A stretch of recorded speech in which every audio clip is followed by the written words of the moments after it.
va haver un compromís també per part del que inicialment era secretari autonòmic d'Esports de subvencionar fins a arribar a un total de subvenció de 33, és a dir, 33% l'Estat, 33% Conselleria i 33% Ajuntament.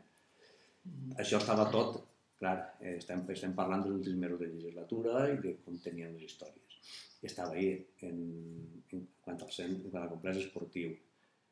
Estem parlant de que el complex esportiu podrà alrededor de quasi 3 milions d'euros, però estaríem parlant de milió, que serien les quantitats que més o menys parlarien ara. I de l'auditori tenien presentat la sol·licitud de subvenció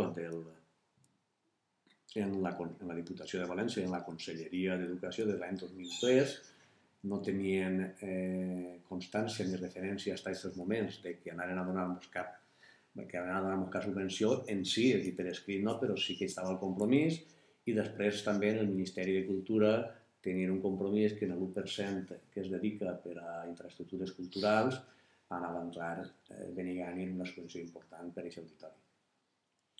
Passem ja a la següent pregunta, que diu: què opina vostè de l'augment de l'ús del castellà a l'Ajuntament en detriment del valencià? Bé, jo crec que jo com a persona i nosaltres com a grup s'han significat sempre per la defensa de la llengua oprimida, en aquest cas, si no podríem dir oprimida, menys valorada a nivell d'opinió pública, que és el valencià. Aleshores, crec que és la llengua nostra. Pensem que l'Ajuntament està seguint els passos que està seguint el Partit Popular a tot arreu del País Valencià i que, evidentment, si Canal 9, que és el màxim exponent de la política educativa i que en el seu conveni de creació es parlava d'un 80-85% de l'emissió en valencià, i en aquests moments, vosaltres, igual que jo, sabeu, vosaltres millor, perquè feu el seguiment més que jo, esteu veient quines cotes d'utilització del valencià hi ha en Canal 9. A més, l'Ajuntament pensem que està fent exactament el mateix, i des del moment en què hi ha casos com obligar a contratistes a presentar les pliques en valencià i si no serien vàlides. Sabeu que vosaltres li vau preguntar al senyor Puigades, va contestar que havia sigut un error i que rectificaria, però és que després n'hi ha una altra convocatòria seguint amb el mateix. No sé si serà un cortapega de l'ordenador o quan serà, perquè errors d'això n'hi ha molts, però no sabem exactament què serà, però que evidentment la política d'ús del valencià no és la correcta, i a més el valencià que està utilitzant-se moltes faltes, molt mal cuidat i molt mal treballat. Bé, la següent pregunta és: el dipòsit d'aigua que està construint-se al corral, sap vostè si compleix totes les normatives vigents? Una pregunta concreta, una resposta concreta. El dipòsit que tenia que construir-se i per al qual va ser concedida la primera subvenció de 600.000 euros i tenia que construir-se, com he dit abans, al costat del dipòsit que n'hi ha fet en aquests moments, complia tots els requisits legals.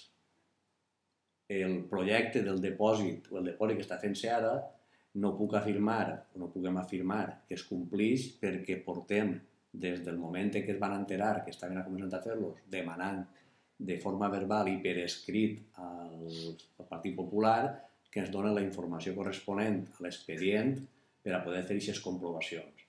Aleshores, aquest expedient no ens ha arribat a les mans de nosaltres, per tant, no puguem contestar en aquest moment si compleix o no els requisits legals perquè no hem tingut l'oportunitat de veure aquesta documentació. El que sí que puguem dir és que el dipòsit projectat inicialment, l'únic problema que tenia, per dir alguna cosa, era que hi havia que desplaçar la línia elèctrica, desplaçar els metros del lloc per on van aquests moments per a poder ubicar el dipòsit. I això era l'única dificultat que tenia, salvo que en aquest expedient que té el Partit Popular i que no ens mostra, diga una altra cosa. Per tant, això no era motiu suficient per fer la barbaritat que s'ha fet de muntar el dipòsit, que independentment de que tinga o no o complisca o no tots els requisits legals, que ho averiguarem, independentment d'això és que és famós, l'impacte paisatgístic és brutal, és a dir, ho mires per on mires i esperem que no passi lo de Melilla que es trenca i s'emporta el carrer Sant Antoni, l'Ortiz i tot el que pilla per davant.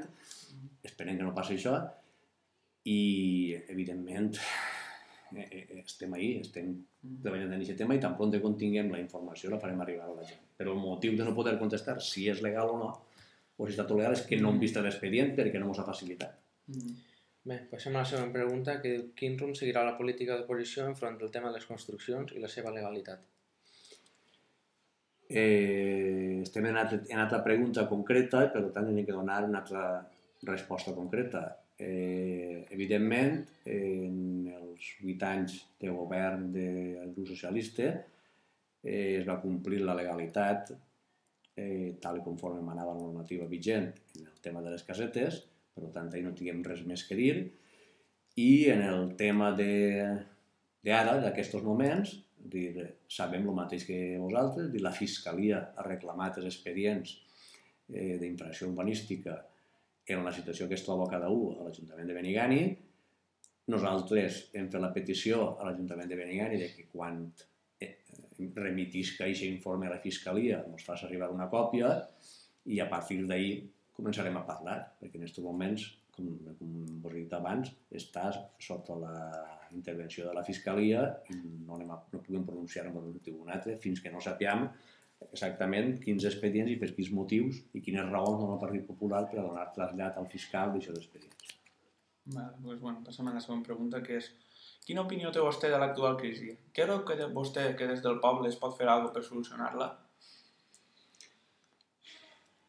Bé, estem en un problema, evidentment, en un problema mundial, un problema que ens afecta a tots i en un problema molt important. Jo crec que des de tots els llocs, creguem, des del grup socialista, perquè ho hem analitzat, es poden fer, des de les limitacions pressupostàries, algunes actuacions que no van a fer-se en aquests moments. És a dir, pensem que des de la política municipal, per exemple, el primer que hi hauria que fer és una reducció de les despeses corrents importants. Despeses corrents, si referim a jornals.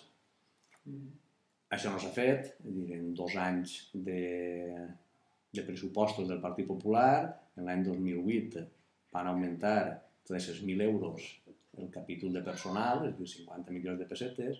Per al 2009 augmenta el mateix capítol 150.000 euros més, és a dir, 25 milions de pessetes més. O sigui, en 2 anys, i més tenint un any de crisi, resulta que augmentem uns 75 milions de pessetes en 2 anys en despeses de personal. No ho entenguem. N'hi ha un altre apartat en el que es podria intervindre, que és apoyar la construcció facilitant el tema de construcció de viviendes de VPO.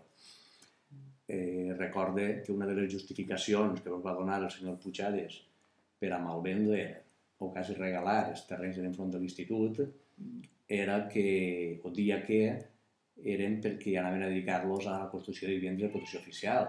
Resulta que això és mentira, dic totes les paraules, mentira, perquè en el plec de condicions que es va fer la venda no consta per ningú costat que la persona o contratista que s'ha quedat els terrenys estigui obligat a construir vivienda de protecció oficial.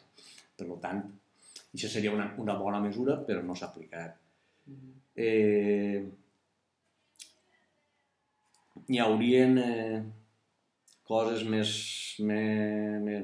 com per exemple, potenciar la figura de l'ADL, l'Agent de Desenvolupament Local, que és una de les persones que s'han contractat ara últimament, i potenciar aquesta llavor des de la potenciar la indústria, des de potenciar el polígon industrial, la instal·lació d'empreses, des de treballar al comerç, ajudar al comerç, però si resulta que en el pressupost de 2009 del Partit Popular n'hi ha consignat 0 euros per al tipus de promoció, la promoció industrial i del comerç, no veig en quin sentit té la feina de l'ADL. Hi haurien més coses. Per exemple, encara que és pecat a minuta, però hi ha un altre tema molt important, que és el tema de la propaganda.